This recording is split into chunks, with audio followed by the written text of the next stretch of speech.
Hello everyone, আশা করি তোমরা সকলে ভালো আছো।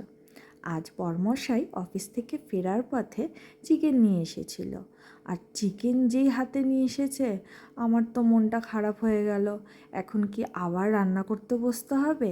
তো বরমশাই হঠাৎ বলে বসলো যে না, আজকে চিকেনটা আমি রান্না করি।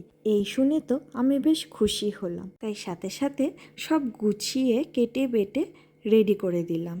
আর বরমশাই সঙ্গে সঙ্গে রান্নাটা চাপিয়ে দিতে লাগলো। চিকেন আইটেমটা আমার বর বেশ ভালোই করে।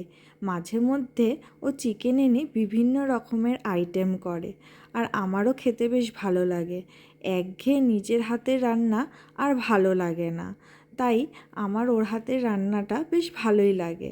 ও চিকেন ছাড়া আর কিছু তেমন পারে না, বাট চিকেন আইটেমটা বেশ খুব দারুণ করে। আর দেখো, একে একে উপকরণ দিয়ে ও বেশ ভালো করে চিকেনটা কষিয়ে নিয়ে একদম মনোযোগ সহ রান্নাটা করছে। আর এদিকে আমি আমার ছেলেকে রেডি করে নিলাম, খাইয়ে দাইয়ে ওর ডিনারটা কমপ্লিট করে দিলাম। আর এদিকে এসে দেখি বেশ ভালো গন্ধ বেরিয়েছে।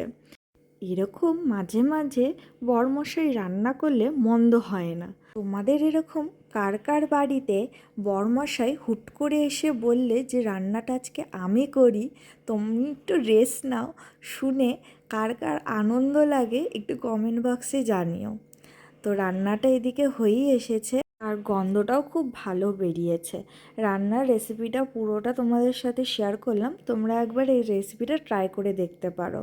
আর গরম গরম ভাতের সাথে এরকম রেসিপি দারুণ লাগে।